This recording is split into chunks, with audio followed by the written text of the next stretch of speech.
Reverend Dr. Martin Luther King, 39 years old and a Nobel Peace Prize winner, and the leader of the nonviolent civil rights movement in the United States, was assassinated in Memphis tonight.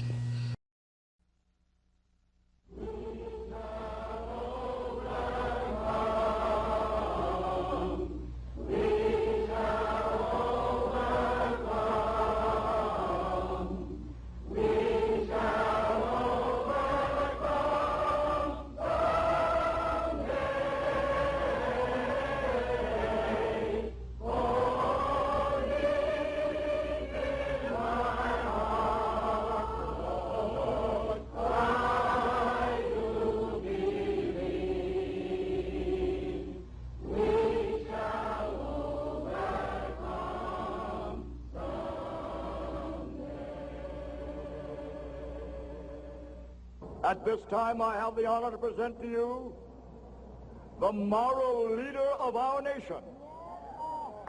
I have the pleasure to present to you Dr. Martin Luther King, Jr.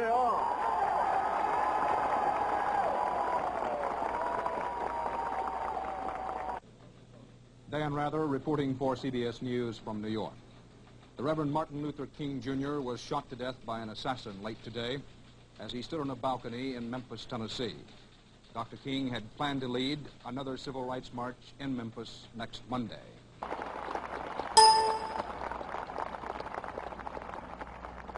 So even though we face the difficulties of today and tomorrow, I still have a dream. It is a dream deeply rooted in the American dream. I have a dream that one day this nation will rise up and live out the true meaning of its creed. We hold these truths to be self-evident, that all men are created equal.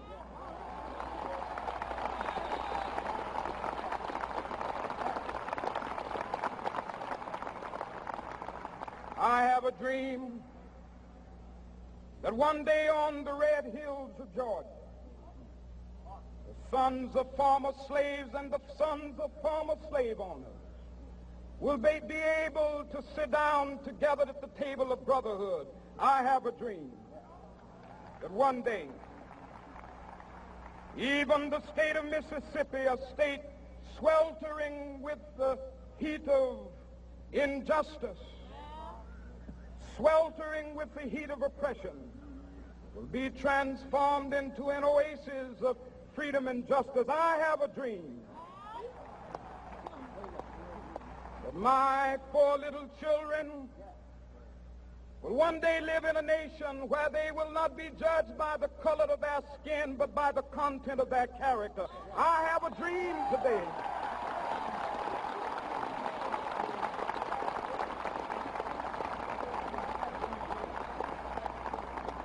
I have a dream that one day down in Alabama, with its vicious racists, with its governor having his lips dripping with the words of interposition and nullification, one day right there in Alabama, little black boys and black girls will be able to join hands with little white boys and white girls as sisters and brothers. I have a dream today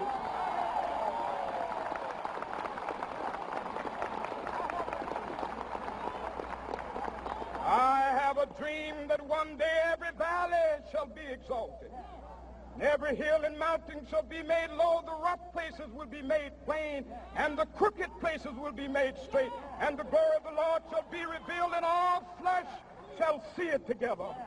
This is our hope. This is a faith that I go back to the South with. With this faith, we will be able to hew out of the mountain of despair a stone of hope.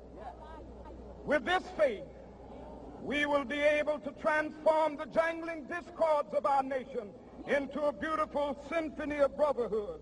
With this faith, we will be able to work together, to pray together, to struggle together, to go to jail together, to stand up for freedom together, knowing that we will be free one day. And this will be the day when all of God's children be able to sing with new meaning, my country, tears of thee. Sweet land of liberty, of thee I sing. Land where my fathers died, land of the pilgrim's pride. From every mountainside, let freedom ring. And if America is to be a great nation, this must become true. And so let freedom ring. From the prodigious hilltops of New Hampshire, let freedom ring. From the mighty mountains of New York, let freedom ring. From the heightening Alleghenies of Pennsylvania, let freedom ring. From the snow-capped Rockies of Colorado, let freedom ring. From the curvaceous slopes of California. But not only that, let freedom ring from Stone Mountain of Georgia. Let freedom ring from Lookout Mountain of Tennessee. Let freedom ring from every hill and molehill of Mississippi, from every mountainside. Let freedom ring. And when this happens,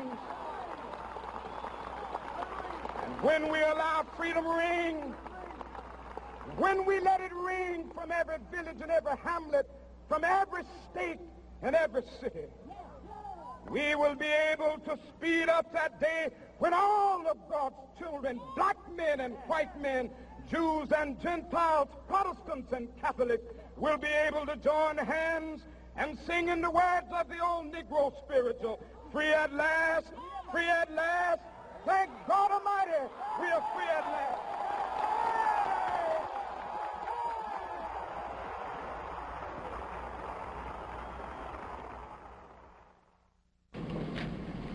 Good evening.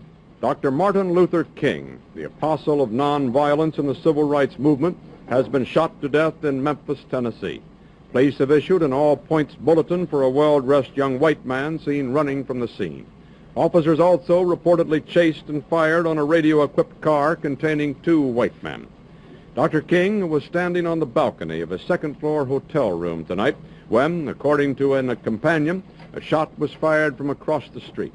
In the friend's words, the bullet exploded in his face. Police, who have been keeping a close watch over the Nobel Peace Prize winner because of Memphis' turbulent racial situation, were on the scene almost immediately. They rushed the 39-year-old Negro leader to a hospital where he died of a bullet wound in the neck. In 1968, Martin Luther King was gunned down by a brutal assassin.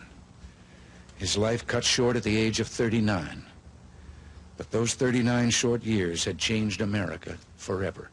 The conscience of America had been touched.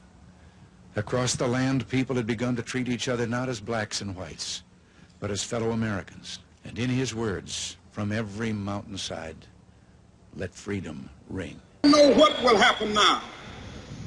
We've got some difficult days ahead.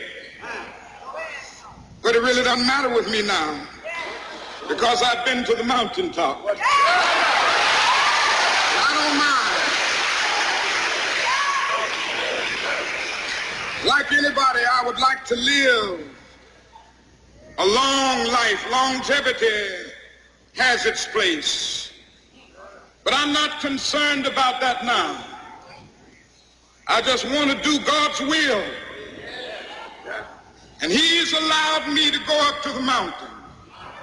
And I've looked over, and I've seen the promised land. I may not get there with you, but I want you to know tonight that we as a people will get to the promised land.